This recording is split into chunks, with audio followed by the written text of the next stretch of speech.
విక్రమ బేతాళ కథలు చాలానే విని ఉంటారు గదా! అలాంటి ఒక కథని మీకు ఒకటి చెప్పాలనుకుంటున్నా.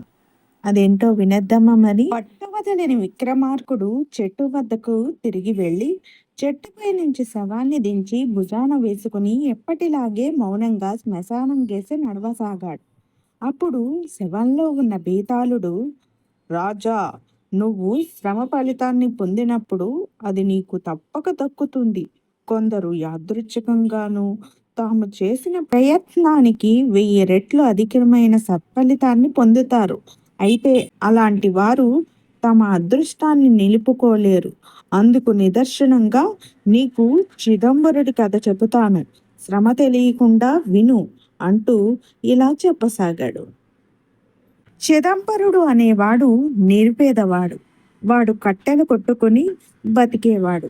కడుపు నిండా తిండి కూడా ఎరగని చిదంబరుడు అస్తమానము భోగభాగ్యాల గురించి కలలు కనేవాడు. ఒకసారి వాడు అడవిలో చెట్టు నరుకుతూ ఉండగా దాని కింద ఉన్న పుట్టలో నుంచి పాము ఒకటి బుస్సుమంటూ ఉవ్వెత్తున లేచింది. చిదంబరుడు ఎత్తిన గొడ్డలిని దాని మెడ మీద వేశాడు. పాము తల తెగిపడిపోయింది. వెంటనే అక్కడ ఒక దివ్య పురుషుడు ప్రత్యక్షమై, చిదంబరుడా, నన్ను శాప విముక్తి చేశావు. ఒక ముని శపించగా సర్పానిగా అయి ఈ పుట్టలో జీవిస్తున్నా. నేను ఒక యక్షుణ్ణి. ఏదైనా వరం కోరుకో, ఇస్తాను అన్నాడు. చిదంబరుడు యక్షుడికి నమస్కారం చేసి, అయ్యా, నాలాంటి పేదవాడికి తిండి కన్నా కావలసినది ఏముంది? అయితే అది ఏదో విధంగా దొరుకుతూనే ఉంది. కానీ మనిషికి కష్టపడినా దొరకనివి చాలా ఉంటాయి. దయచేసి నన్ను మీ లోకంలోకి తీసుకుపోండి. అక్కడ వైభవాన్ని చూసి ఆనందిస్తాను అన్నాడు. కటిక దరిద్రంలో ఉన్న చిదంబరుడు ధనధాన్యాలు కోరకుండా దేవలోకాన్ని చూడాలని కోరడం యక్షుడికి వింతగా తోచింది. అయినా మాట ఇచ్చాడు గనుక వాడి కోరిక తీర్చదలిచాడు. సరే, అలాగే కాని ఈ వేషంలో నువ్వు మా లోకానికి రాకూడదు. నీవు కూడా ఒక యక్షుడి రూపంలోకి మార్చి నా వెంట తీసుకుపోతాను. అయితే నువ్వు అక్కడ చాలా జాగ్రత్తగా మసులుకోవాలి. మానవ లక్షణాలు కనబడనీయకు. అజాగ్రత్తగా ఉన్నావంటే నీకు నాకు మోసం వస్తుంది అన్నాడు. చిదంబరుడు సరేనన్నాడు. యక్షుడు వాణ్ణి యక్షుడిగా మార్చి తమ లోకానికి తీసుకుపోయాడు. ఆ లోకంలో చిదంబరుడికి అద్భుతమైన కలలాగా ఉన్నది. యక్షులు, వాళ్ళ సంపద, స్వేచ్ఛ, భోగాలతో కూడిన జీవనము, విహారాలు, యక్షకన్యల అందచందాలు చూస్తూ ఉంటే కోటీశ్వర్లకు సైతం అలాంటి జీవితం సాధ్యం కాదని చిదంబరుడికి అనిపించింది. ఎక్కడ చూసినా పాడేవాళ్ళు, నృత్యాలు చేసేవాళ్ళు, సంగీత వాయిద్యాలు వాయించేవాళ్ళు. భూలోకంలో 1000 ఏళ్ళు బతికే కంటే ఈ లోకంలో ఒక్కరోజు గడపడం మేలనుకున్నాడు చిదంబరుడు.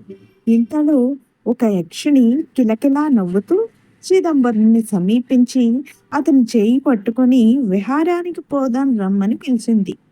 ఆమె అందాన్ని చూసి మతిపోయినట్టుగా అయి చిదంబరుడు, అబ్బా, ఎంత అందంగా ఉన్నావు! నీలాంటి అందగత్తెలు మా లోకంలో మచ్చుకైనా కనిపించరు అని నోరు జారి అనేశాడు. వెంటనే ఆమె కోపంతో అతని చేయి విసిరికొట్టి, మూర్ఖుడా, ఎవడివిరా నువ్వు? యక్షుడి వేషంలో ఇక్కడికి ఎందుకు తిరుగుతున్నావు అన్నది బుసలు కొడుతూ. చిదంబరుడు భయంతో వణికిపోతూ తనను తెచ్చిన యక్షుడి కోసం చుట్టూ చూశాడు. కానీ అతడు జాడలేదు.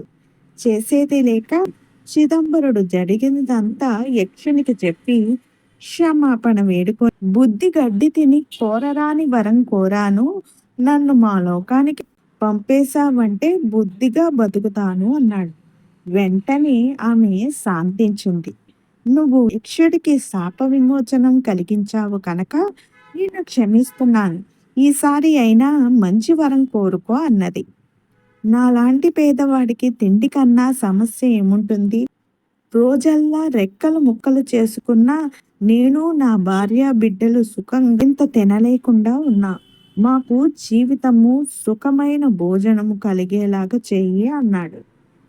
యక్షిణి అతనికి ఒక పాత్ర ఇచ్చి, ఇది అక్షయ పాత్ర.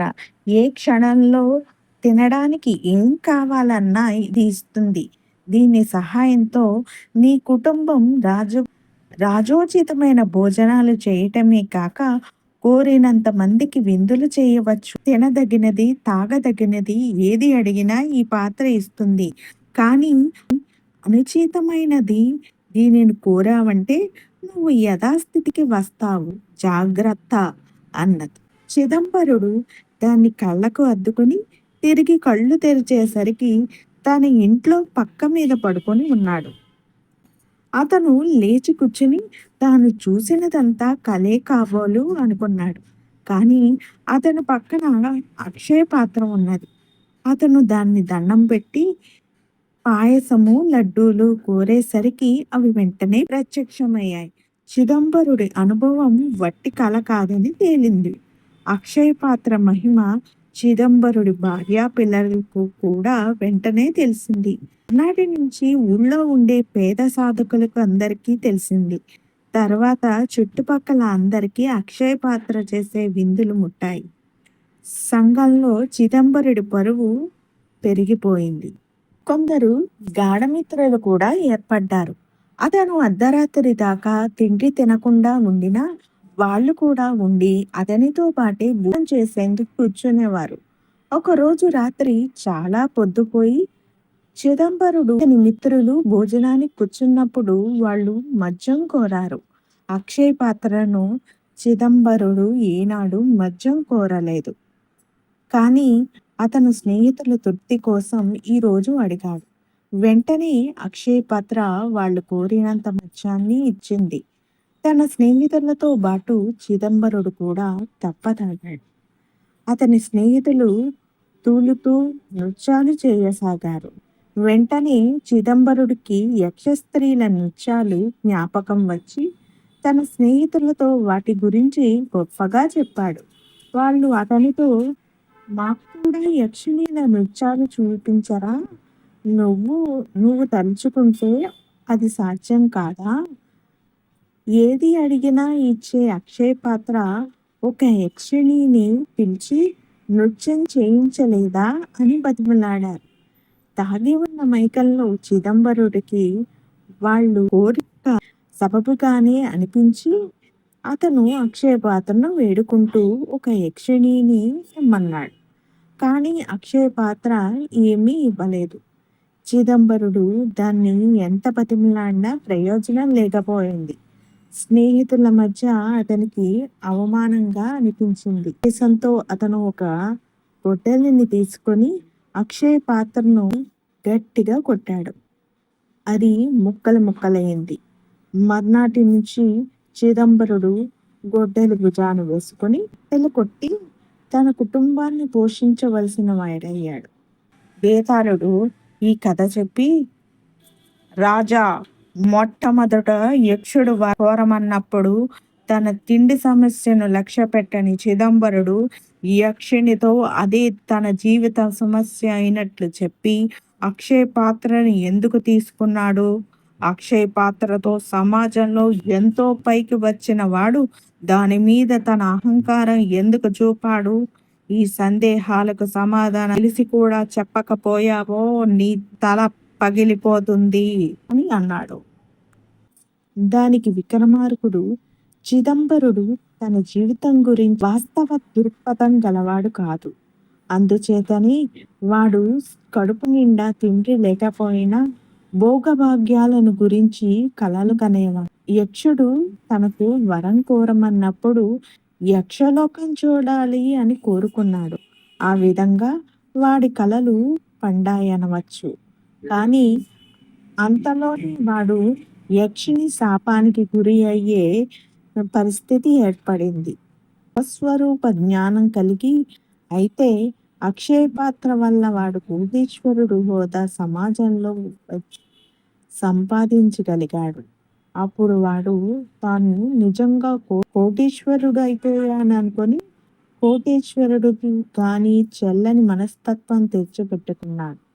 నిజమైన కోటీశ్వరుడు అంటే కోటీశ్వరుడికి ఉండే భౌతికమైన ఆధారం వాడికి లేదు.